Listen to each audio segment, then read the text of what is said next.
Naku ha, parami talaga mga celebrities na nasasangkot sa mga investment scheme or scam. Eto pa, yun nga, bukod kay Neri Naig Miranda, nadawit na rin itong si Rufa May Quinto sa issue na ito. Oo, kakaloka ha. Ang issue, dapat bang tumanggap pa ang mga artista ng endorsement with investment component o dapat purely as endorser lamang sila? Quizmates, ano ang masasabi ng inyong katabi dyan? Feeling ko si ate maraming opinion to. Te, anong masasabi mo sa issue na yan? Aha. Para sa akin, Aha. pag tumanggap ka ng endorsement, siguraduhin mong lehitimo o kaya legit. Kasi sa panahon ngayon, mahirap magtiwala. Aha. Kumakalat na ngayon ang mga scammer. Oh, yes!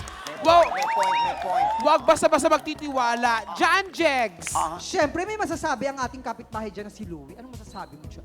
Para sa akin, dapat purely endorser lang dapat. Para iwas na yung scam tsaka yung aberya. Sa kanya, dapat endorsement lang. Kid? Ayan, maraming salamat sa mga opinion nyo. At dahil dyan, meron kayong regalo from Sulit TV powered by TV5. Ayan, mas mapapanood nyo na ng malinaw at widescreen ang Quizmosa at iba pang TV5 shows. Kaya naman, back to you, Mama Hogs.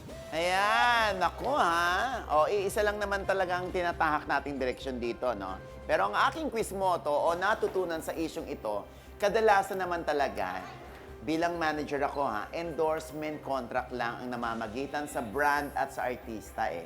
Pero dahil sa nangyayari ngayon na idinadamay na ng mga investors, ang mga endorsers kapag nagdedemanda sila, tsak na ang mangyayari ngayon ay isasama na sa kontrata ang non-solicitation of investment bilang proteksyon sa mga artista.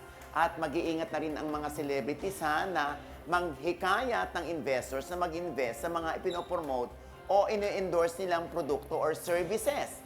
Mag-due diligence din dapat tayo bilang investors kung papasukin ang isang negosyo. In short, mag-legit check tayo para hindi tayo mabulag sa mga ipinapangakong kikitain ng mga kumpanya sa ating pera. Diba?